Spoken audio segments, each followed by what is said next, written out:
Um,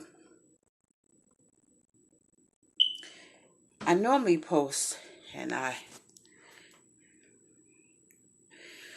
but I'm kind of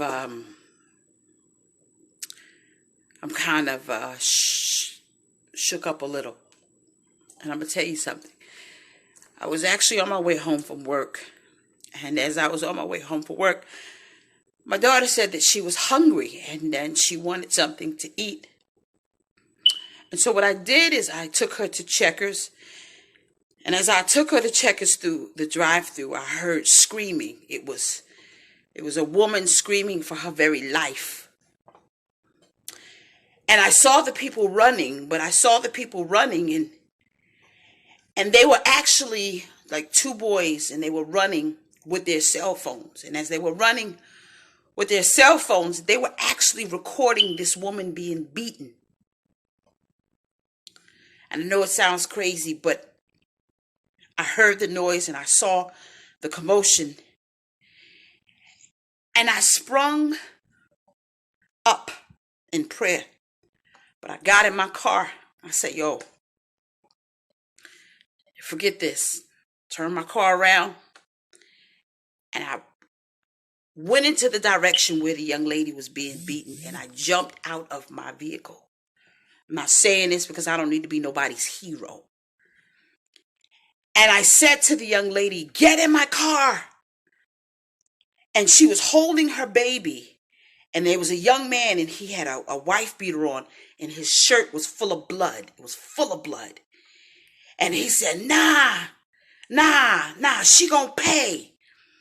And the young ladies had her brother with her, but the brother had the baby, and the young lady was saying, help me. And the guy had her wig in her hand. And I said, can you get over the gate? And people were actually filming this. And I said, can you get over the gate? Get over the gate. Get over the gate.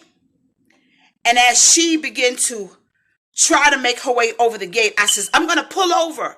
And I pulled over. And when I pulled over, I said to her, I'm going to be at the Chevron. Get in the car. And so as she got in the car,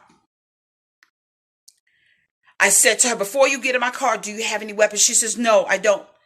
And I said to the young man, I said, you don't come near my car. Stay 100 feet away until the police come. They're on their way.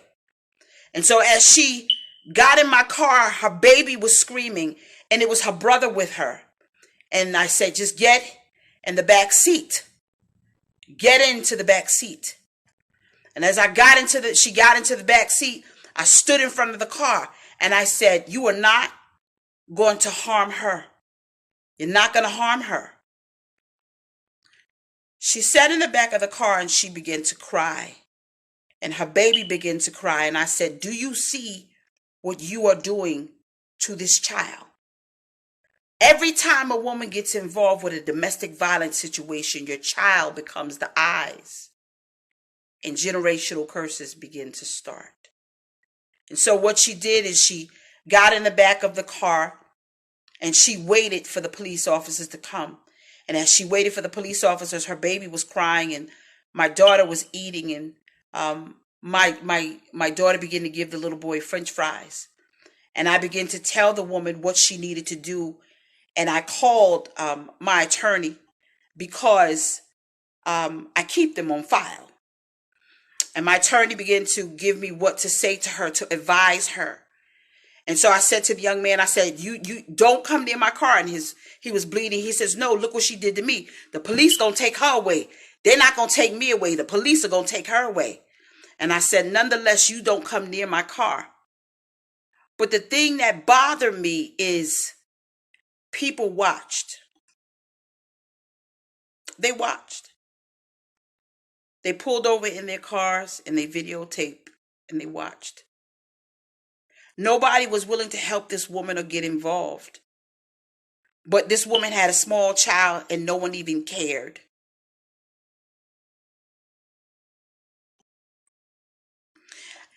I'm going to say something. The reason why I'm so passionate about women, The reason why I'm so passionate about domestic violence is because my mother was a victim of domestic violence. And that has a lasting scar that time may or may not heal. And I began to pray for this young lady. And she began to shake. And she said, I have texts where he said he was going to kill me. And she said, ma'am, I've been going through this for years. And I said, when you go through this, it really is unfair to your family. It's unfair to the children. It's unfair to life.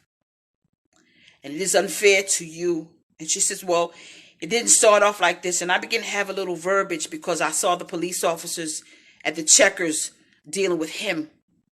And I said, you got to get an attorney because he's bleeding. And she says, yes, but he was trying to attack me with my baby in my hand. And I says, I don't know all of the story, but I know what I walked in on. And she began to cry, and I began to pray with her. I began to pray with her that she would one day get the courage that some women never get. And that's to walk away. I prayed for her that she would get the courage that my own mother didn't have. It's to walk away. And it bothered me tonight. But I thank God that I was at the right place at the right time. Any woman that is involved with any level of domestic violence, know that you don't have to settle.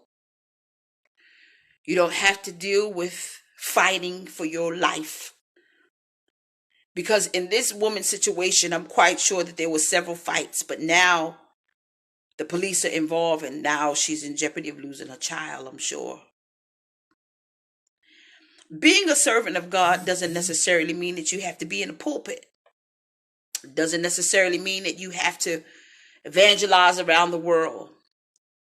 But it's doing a work when nobody wants to get involved, when everybody is pulling out their cameras. Being a servant of God means that sometimes you got to get on the battlefield and listen to when he says move. And listen to him when he says speak. And listen to him when he says minister to. And don't be afraid. And I will never be afraid to stand up for women's rights. I say this not to be a hero.